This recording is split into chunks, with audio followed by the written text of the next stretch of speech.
Ladies and gentlemen, we have ourselves a wager versus one-handed gamer.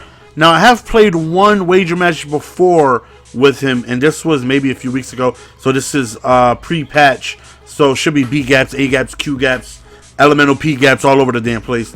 I played him one time before, and it was a difficult game. He was running Mike Scrape 3, which is definitely a blitz that you gotta, prepare for and make certain adjustments, or else it will devour you.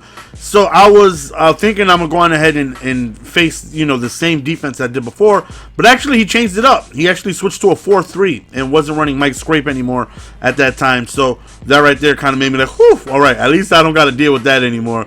Because, like I said, if you don't make the necessary adjustments to stop that blitz, it was screaming. So here we go on 3rd and 5 right here.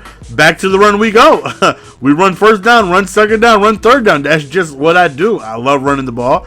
And not too many people have, the type of defenses to really conquer a very strong run-heavy defense. I mean, some people, don't get me wrong, I ran into some people that just straight lock me up, and I'm forced to pass, and it gets ugly.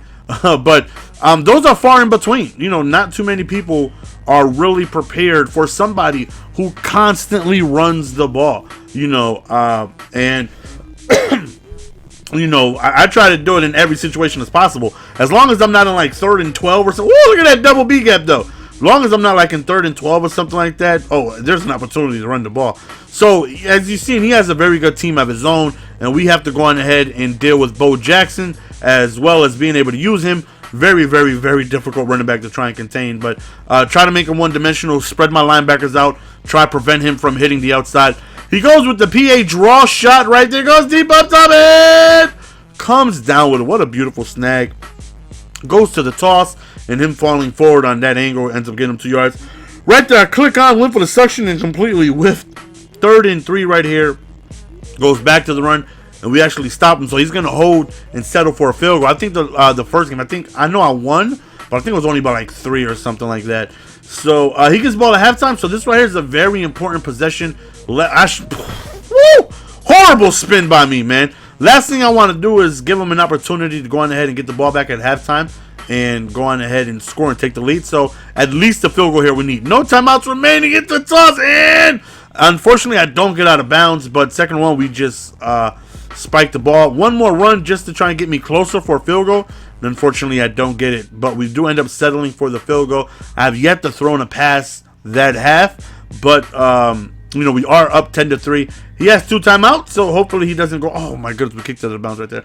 Hopefully he doesn't go on ahead and get himself in field goal range right there. Waste a few seconds, only gaining 3 yards. 2nd and 7 right here. He rolls out, plenty of running room, and he just gets his way into field goal range, and he gets out of bounds. Now, I was highly upset because I'm like, how did that second stay on the clock for so long? Like, that 1 second was on. We could get out of bounds again. That 1 second was on the clock for 13 minutes.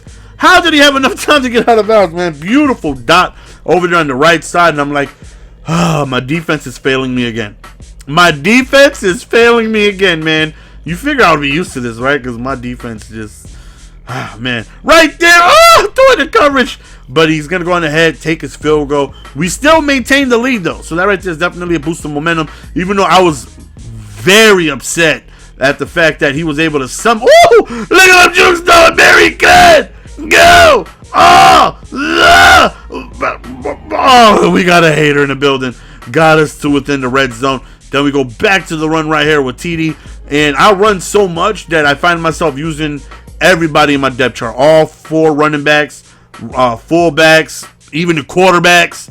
Just as many people as possible because I run. I run the ball out. As you see, we're wasting clock because that's what I do. I run, I waste clock.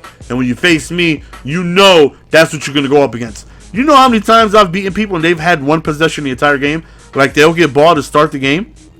And I'll get ball back, and I'll go on ahead and waste the entire first half and end up scoring. Second half, I start with the ball and they don't see the ball again. It's a beautiful thing. It's a beautiful thing. Right there, he makes a crucial mistake. I jumped on a safety and was preparing for that over the top draw shot post, and we were there, and we get the interception. So at this point, just going ahead and try and waste more time as possible, and we end up scoring. So we have yet to pass the ball, but we have yet to be in a situation where it's needed. You know, these are the type of games that really, really make me what I feel like this is my A game right here. You know, not being in a position to pass the ball. You know I'm going to run the ball. We all know I'm going to run the ball, but I'm still not being stopped. You know, I run a lot of runs that are difficult to gauge what side I'm going to run to. I don't run like a lot of inside zones where you know what side I'm running to because of my line, you know, my my running back on the left side of the field. So you know I'm running inside zone to the right. You know, I like strong power. I like tosses. I like single back ace. You know, 0-1 traps out of pistol ace.